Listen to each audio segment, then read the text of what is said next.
మంత్రి నారా లోకేష్ కి టీడీపీ జాతీయ వర్కింగ్ ప్రెసిడెంట్ గా స్థానం కల్పించడంపై తిరుపతిలో టీడీపీ శ్రేణులు సంబరాలు చేసుకున్నారు. తిమ్మినాయుడుపాలెం సర్కిల్లోని ఎన్టీఆర్ విగ్రహానికి పూలమాలలు వేసి నివాళులర్పించారు. టీడీపీ పదవుల్లో యువతకు అత్యంత ప్రాధాన్యత ఇచ్చారని శాప్ చైర్మన్ రవినాయుడు తెలిపారు. లోకేష్ నాయకత్వంలో జాతీయ స్థాయిలో పార్టీ మరింత బలపడుతుందని పేర్కొన్నారు. ఎన్టీఆర్ అడుగుజాడలో నడుస్తూ తండ్రి చంద్రబాబు మార్గదర్శకంలో లోకేష్ ముందుకు సాగుతున్నారని ధీమా వ్యక్తం చేశారు. కష్టపడి పనిచేస్తున్న ప్రతి కార్యకర్తకు పార్టీలో సముచిత స్థానం ఉంటుందన్నారు. ఇందుకు తాజాగా ఎన్నికైన కమిటీలో అందరికీ స్థానం కల్పించడమే ఉదాహరణ అన్నారు. నూతన కమిటీలో వెనుకబడిన వర్గాలకి అత్యంత ప్రాధాన్యత ఇచ్చారని టీడీపీ రాష్ట్ర ఉపాధ్యక్షుడు నరసింహ యాదవ్ తెలిపారు. ఎన్టీఆర్ చంద్రబాబుతో ఉన్న సాన్నిహిత్యం, కష్టపడే తత్వం ఉండడం వల్లే తనకి ఈ పదవి లభించిందన్నారు. పదవులు ముఖ్యం కాదని పార్టీ పటిష్టత కోసం పనిచేస్తామని ఆయన స్పష్టం చేశారు. యువనేత, యువత ఆశాజ్యోతి, ఈ రాష్ట్ర భవిష్యత్తు నారా లోకేష్ గారు నిన్ననే గౌరవ జాతీయ తెలుగుదేశం పార్టీ అధ్యక్షులు కార్యకర్తల నాయకుల కోరిక మేరకు పార్టీని నడపగలిగిన సామర్థ్యం, సమర్థత నారా లోకేష్ గారికి ఉంది. దాన్ని గుర్తించి కార్యకర్తల కోరిక మేరకు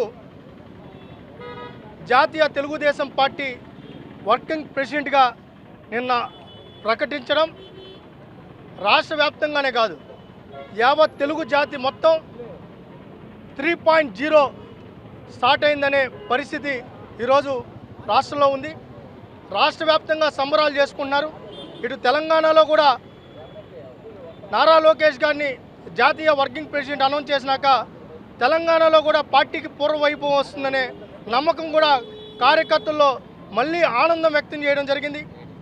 ఈరోజు నందమూరి తారక రామారావు గారు సమర్థవంతంగా పార్టీని నడపడమే కాదు, ఈ రాష్ట్ర సంక్షేమాన్ని, అనేక సంక్షోభాలను ఎదుర్కొని సంక్షేమం అందించారు. తర్వాత చంద్రబాబు నాయుడు గారు అదే పరిస్థితిలో సుదీర్ఘ అనుభవంతో రాష్ట్రాన్ని అభివృద్ధి వైపు నడిపించారు.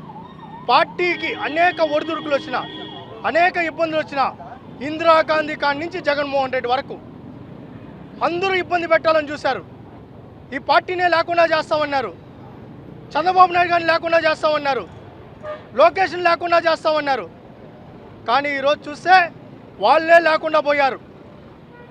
చంద్రబాబు గారి నేతృత్వంలో ఏ విధంగా సమర్థవంతంగా పార్టీ నడిచిందో లోకేష్ గారి నేతృత్వంలో కూడా అంతకు మించి సమర్థవంతంగా ముందుకు వెళ్తుందని కార్యకర్తల నమ్మకం. ఎందుకంటే ఆయన తెలుగుదేశం పార్టీలో ప్రస్థానం మొదలైనప్పటి నుంచి కార్యకర్తగా మొదలైంది ఆయన ప్రస్థానం. ఆ రోజే ఒక కార్యకర్తగా ఆ రోజు ఒక ప్రవేశపెట్టారు. కార్యకర్తల సంక్షేమ నిధి బాధ్యతలు తీసుకొని కార్యకర్తగా నాయకత్వం వహించి పార్టీని అధికారంలో తీసుకొని రావడం కోసం యువగలం పాదయాత్ర చేసి కార్యకర్తలనే కాదు ప్రజలందరినీ ఏకతాటి మీదకి తీసుకొని వచ్చారు. అందుకే తిరుపతిలో కలియుగ ప్రత్యక్ష దైవం వెంకటేశ్వర స్వామి పాదాల చెంత నందమూరి తారక రామారావు గారి ఆశీస్సులు ఆయనకు ఉండాలని ప్రార్థిస్తూ ఈరోజు సంబరాలు కూడా చేసుకోవడం జరుగుతుంది. లోకేష్ గారి నాయకత్వంలో తెలుగుదేశం పార్టీ ఇంకొక 40 సంవత్సరాలు సమర్థవంతంగా ముందుకెళ్తుందని మేమందరం కూడా కార్యకర్తలు, నాయకులు, ప్రజలు ఆశాభావం వ్యక్తం చేస్తున్నాం. తెలుగుదేశం పార్టీ జాతీయ వర్కింగ్ ప్రెసిడెంట్గా గత సంవత్సరం క్రితమే కూడా పార్టీ అభిమానులు, నందమూరి అభిమానులు అందరూ కూడా ఆనాడు ఏదైతే చంద్రబాబు నాయుడు గారికి విన్నవించడం జరిగింది, ఆ కోరిక నిన్న జరిగిన ప్రకటనలో వర్కింగ్ ప్రెసిడెంట్గా నారా లోకేష్ గారిని ఎన్నుకోవడం, ఇటు తెలుగుదేశం పార్టీ శ్రేణులన్నీ కూడా ఒకసారి చూస్తే యువగలం పాదయాత్రలో ఏవైతే హామీలు ఇచ్చారో లోకేష్ గారు అవన్నీ కూడా నెరవేర్చుకుంటూ ముందుకెళ్లడమే కాకుండా ఆ కమిటీలో కూడా ఇప్పుడు వేసిన కమిటీలో కూడా అగ్రభాగం వెనుకబడిన వర్గాలకి కేటాయించడం, మహిళలకి 33% రిజర్వేషన్ కల్పించడం, అదేవిధంగా బడుగు బలహీన వర్గాలకు సంబంధించిన సీనియర్లకు కూడా సముచితమైన గౌరవం ఇవ్వడం, అదే సందర్భంలో ఎక్కడైతే అవసరానికి అనుగుణంగా కూడా ఈరోజు యువతకు ప్రాధాన్యత ఇవ్వాలనే ఒక దృక్పథంతో యువతను కూడా అనేక ప్రాంతాల్లో కూడా వాళ్ళందరికీ కూడా కష్టపడి పనిచేసిన వాళ్ళకు కూడా అవకాశం ఇవ్వడం జరిగింది. కాబట్టి ఈరోజు ఏదైతే నందమూరి తారక రామారావు గారి ఆశయాల్ని ఏదైతే నారా చంద్రబాబు నాయుడు గారు ఈ యొక్క ఇన్ని సంవత్సరాలు తీసుకెళ్లారో, ఈరోజు అటు చంద్రబాబు నాయుడు గారి ఆశయాలు, అటు ఎన్టీ రామారావు గారి ఆశయాల్ని ప్రజల్లోకి తీసుకెళ్లడమే కాకుండా వాళ్ళ యొక్క ఆకాంక్షకు అనుగుణంగా పరిపాలన సాగించి పార్టీని కూడా బలోపేతం చేసే దిశగా ఇప్పటికే చేశారు.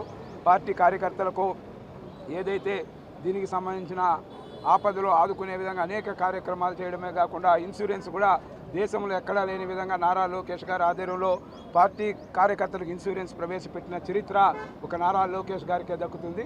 ఈ విధంగా ఈరోజు మా అందరికి కూడా నారా లోకేష్ గారు మరి ఒక దీంట్లోకి ఈరోజు జాతీయ పార్టీ అధ్యక్షుడిగా రావడాన్ని అందరూ కూడా ఆహ్వానిస్తూ ఆయనకి తిరుపతి శ్రీవారి పాదాల చెంత నుంచి ఆయనకి శుభాకాంక్షలు తెలియజేస్తాం.